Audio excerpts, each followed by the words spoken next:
everyone. Thank you for making the time to be here today. And thank you, TEDx team, for making today possible. Since this is the last talk, I'm going to kindly ask you to stand up and please move with me. Shake it off.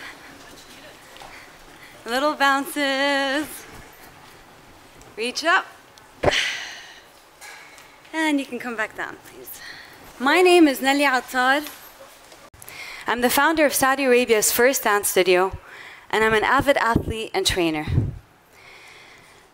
My father's favorite quote, is, "Only those who risk going far can find out how far they can go." This would usually be followed with, "Nelly, keep going.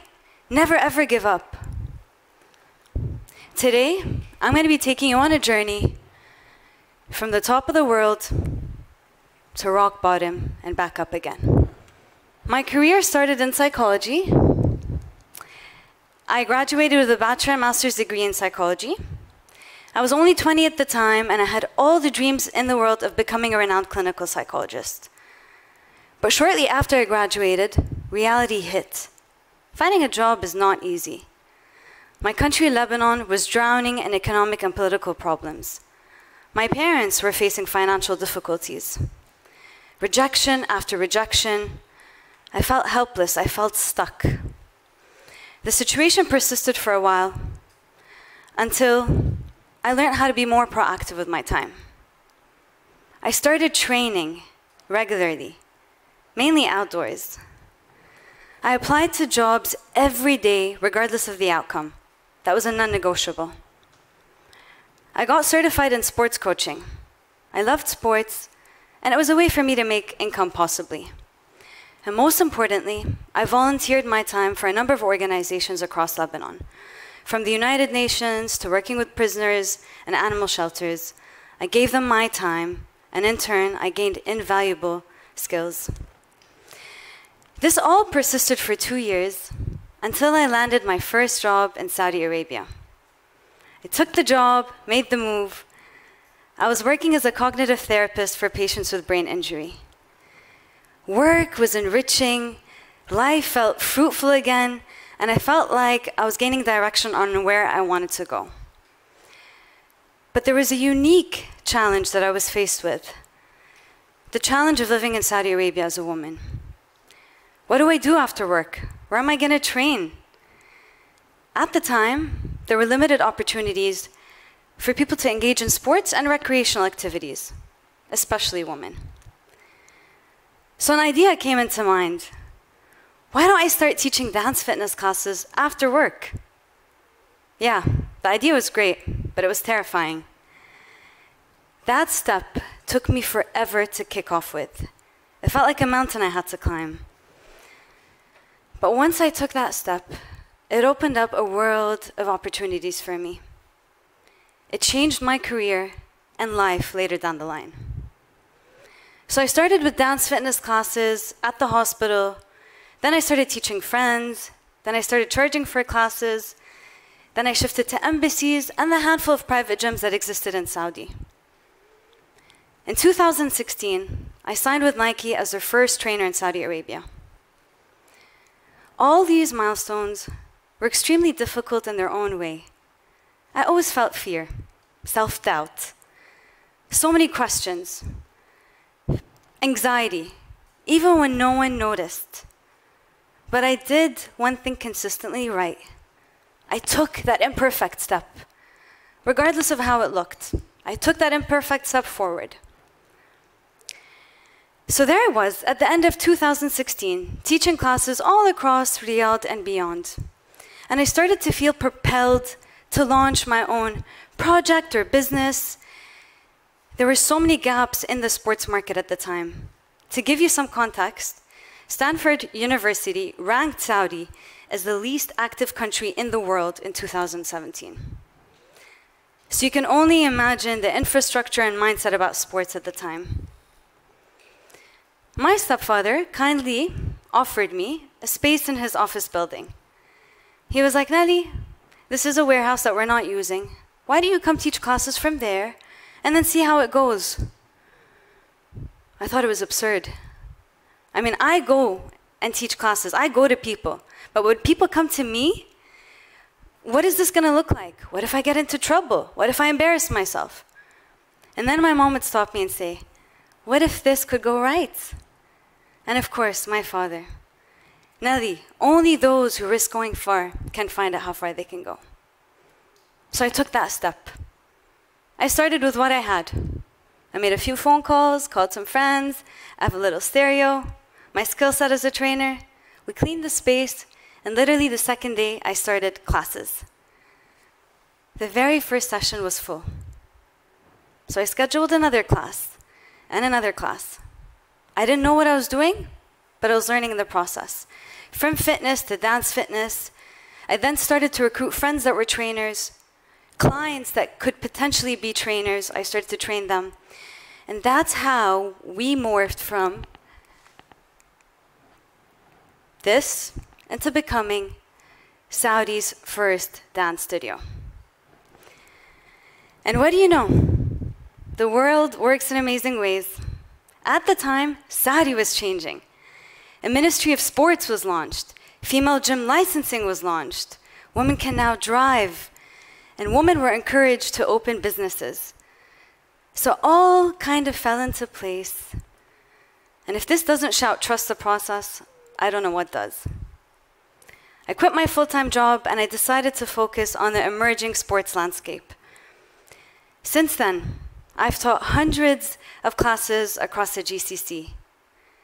Move has led hundreds of classes across Saudi, enabling thousands of children and women to move. And now I work with the government in launching events all across the country. One example is the first official female run in the kingdom. On a personal level, when I'm not working in sports, I'm participating in sports. To date, I've completed 5 marathons, dozens of triathlons, and I've climbed 15 peaks, including Mount Everest. Yes, Mount Everest. Those are my frozen curls. So with sports, I also followed the same formula. It was that step, taking that first step. I remember my first 5-kilometer run. I took my friends, we held each other accountable. I was the last one to finish. It was horrific. My first 8-kilometer race, all I was thinking was, Nelly, get to the finish line. Don't walk. Done. 10 kilometers. Next thing I know, I was signed up to a marathon. Same thing with hiking. Single-day treks, then multi-day treks. Eventually, climbing my first peak with my father, Mount Kenya. And then 2019, Mount Everest. A journey of 1,000 miles truly begins with that single step. So there I was, on top of the world in 2019. Literally and figuratively. I felt empowered, I felt capable, I felt like I could achieve anything I wanted in this world. I had a business, I had experiences of a lifetime, and a loving, supporting family. From on top of the world in 2019 to rock bottom in 2020. The pandemic changed our lives as we know it. As soon as the closures happened, my business completely changed structure. For 6 to 7 months, we just offered classes for free online. We just wanted to encourage people to stay active. But struggle after struggle, challenge after challenge, I had to let go of most of what we built and my team in order to survive this period. Quarantine mode on. Quarantine mode on meant all our races and climbs and community initiatives were canceled. I couldn't remember the last time I was at home for 4 consecutive hours.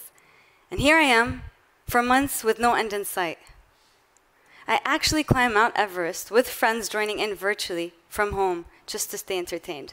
But anyways, quarantine mode on also meant that I couldn't travel to see my sister and my father. I typically visit them every month, and now I didn't know when I could see them. And that's as difficult as I thought things would get. October 2020, airport opens up. Saudi's airport was closed for 6 months, not allowing people to go and come. I booked the first flight to Lebanon. A flight I was waiting for. I couldn't wait to see my dad. I spent an incredible 3 weeks with my father. And only 14 days after I came back, my father passed away. Little did we know that he had COVID and that I had it too. Why him? Why not me? My father, my best friend, my everything. He left us too soon. Saying that I had hit rock bottom would be an understatement. I sunk in the darkest, most painful hole in my life. This was actually my father's last post a year ago today. No race, no climb has ever prepared me for grief. At the time, I couldn't eat, I don't want to see people, I couldn't sleep. Every passing day without my father has been and still is extremely painful. But what do you know? Only 9 days after my dad passed away, I taught a public dance class in his honor. Every Sunday, since my dad has passed away, I run 12 kilometers and above with people joining in virtually from all across the world to honor my father's favorite day, Sunday, because he loved this Sunday sports. And I'm going to continue to carry that legacy for as long as I can. Weeks after my dad passed away, I led a fundraiser to support families in Lebanon suffering from COVID. We raised over 10,000 pounds from all across the world. 6 months after, I climbed the highest peak in Alaska, Mount Denali. And starting September, MOVE launched the very first dance school program in the history of Saudi. So even through all the challenges, we still managed to reach new heights. Here I am today, still in pain, picking up the pieces every day, doing what I do best, taking a vulnerable, imperfect step forward. This talk is one of them. And so here's what I've learned through every climb, through every challenge, through every project, and through grief. There is no better time than now. The time will never be perfect. An imperfect step is better than no step. And the biggest of all risks is to not take a risk. So take that vulnerable, imperfect step and trust the process. You may be blown away by the outcomes and your potential. Find opportunities in roadblocks. Roadblocks are essential. They're going to happen, just like failure is going to happen. When we work through them, we grow through them. When they redirect us, they often redirect us to bigger and better things. Roadblocks have helped me become so creative at work and in everything in life. I see opportunity through challenges. What do you see? The road or the block? Feel the fear and do it anyways. Fear is a debilitating emotion, and it's uncomfortable. But fear also helps you stay mindful, alert, cautious, on your toes. So use that and cross the ladder. Strength awaits you on the other side. After all, vulnerability and strength go hand in hand. You know what's more dangerous than fear? Complacency. Sitting back in your comfort zones and thinking, what if? Embrace your authenticity. Trust your authenticity. Trust your voice. Trust your opinion. Trust your energy, your creativity. That is your superpower. My father, may he rest in peace, always encouraged me to be me, whatever that looked like. Now I look back and I think, look at where my ADHD has gotten me. It's given me endless drive. Look at what my frizzy hair has become. It's become my trademark. And my inner dancer, she helped me launch the first dance studio. Even through grief, we grieve differently. When I would dance to heal, people didn't understand it, but it doesn't matter. Only by embracing your authenticity can you make a unique contribution in this world. Finally, as my father used to say, never ever give up. Keep going. When you think you've hit the wall, you still have 80% within you. You just have to dig deeper. Sports has been my metaphor for life because that's what it's about. You struggle, adapt, grow. Struggle, adapt, grow. So many races I felt like I can't keep going, but I do get to the finish line. On Everest, so many times I thought I can't keep doing this. Came back down safely. So from the top of the world, keep going. Rock bottom, keep going. The world doesn't stop, and you shouldn't either. I'm going to leave you with my take on my father's favorite quote. Only those who risk going too far will unlock unlimited potential and change the world. Thank you.